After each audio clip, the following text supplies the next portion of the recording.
ভর দুপুরে দেখলাম এক রিকশাওয়ালা চাচা পেয়ারা খাচ্ছেন।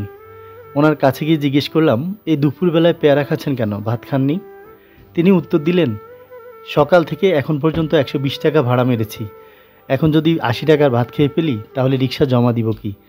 পাশেই আরেক রিকশাওয়ালা চাচাকে দেখলাম, তিনিও পেয়ারা খাচ্ছেন, তিনিও একই উত্তর দিলেন। পরে ওনাদের দুজনের জন্য ভাত নিয়ে আসলাম।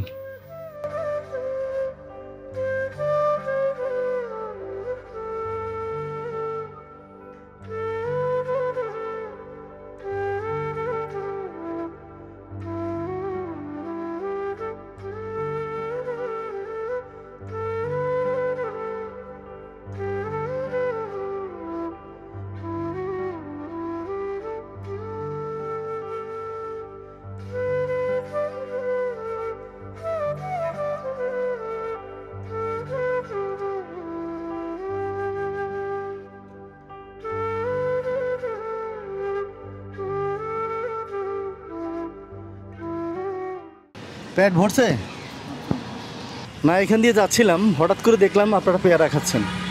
আর এখন তো 2টা বাজে, 2টা বাজে তো পেয়ারা খাওয়ার সময় না। অবশ্যই কোনো গন্ডগোল আছে, এই জন্যই আপনাকে জিজ্ঞেস করলাম।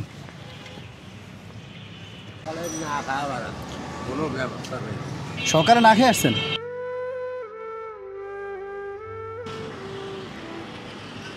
প্লেট দেন, দিয়ে আসি। না না, আপনার যাওয়া লাগবে না, আমরা দিয়ে আসি, সমস্যা নেই। না, রিক্সা রেখে আবার কষ্ট করে যাবেন?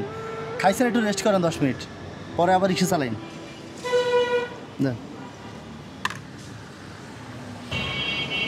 আচ্ছা আচ্ছা, আসি। হ্যাঁ,